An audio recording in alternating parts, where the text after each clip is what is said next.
I have this thought that there might be another way that speaks more grandly of who we are. Fair enough? I agree. Okay. Yes. Hi, how are you? First of all, 7 years ago I picked up your book and it profoundly changed the course of my life, and for that I'm eternally grateful. And I want to say thank you. And if this last book is your last book, how do you know that? And how come?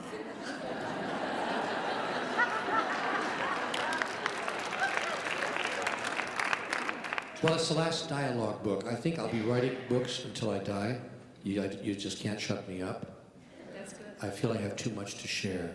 But it's the last dialogue book where I do, question and answer with divine inspiration in that form.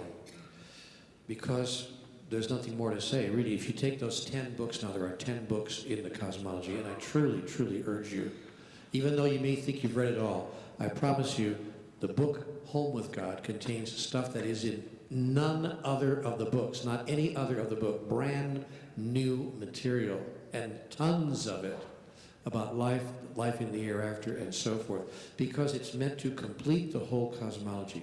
Having said that, there truly is nothing more to say. Honestly and truly, if we took those 10 books and just lived by them, the world, as your life has changed, the world would change overnight. And you get to a point where there really is nothing more to say.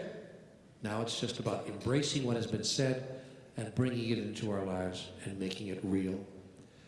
So I'm not going to write any more of those books, but I may write some other commentaries. Thank you. You're welcome. Yes. Thank you. I have an issue that feels like it's with me all the time that you may have addressed in your books, but I'd just like to ask you. It has to do with the environment and the earth, and I guess my belief is that, we are all, everything is connected, earth, animals, the universe, everything's in a perfect harmony. And to me it seems sort of like nature's the fabric of God. I mean, it's all God, really, to me. So when I see what is happening to the earth, I just feel a deep sense of grief, I guess, because we're so present-oriented. Our egos are, Yeah. It's hard for us to see the impact of the future and do things about it. Seems like there's also a lot of metaphysical thinking is that, there's really nothing to worry about. The beings on the other side laugh at us when we have worries like that. So I just am in real conflict about that. There's nothing to worry. Here's the In conflict. the huge picture, there's nothing to worry about. There's nothing to worry about even in the smaller picture. But the fact that there's nothing to worry about does not mean that there's nothing to do. There's plenty to do, but we don't do it from a place of worry. If you do what you do in any way with regard to the earth or with regard to your own particular life, if you do it from a place of worry, you're going to come from worry, and the very origin of your energy of creation around that is going to be less affirmative than you'd like it to be. So there's nothing to worry about because everything is going perfectly according to plan. But there is something to do, should you choose to do it, which is we're in the constant act of recreating ourselves. All there is to do is to just look at what's being done right now, look at the world, just go, interesting. And then to say to yourself, is that what I choose for tomorrow?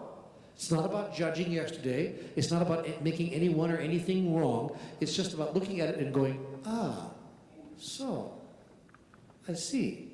Is that what I choose for tomorrow? If it is not, we get active, we get involved. And if it is, then you say, fine, I'm fine with the way things are going.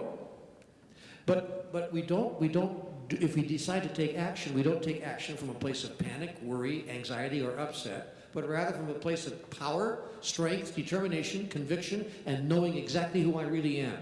I see how it's been created up till this moment, but things will change because I am here.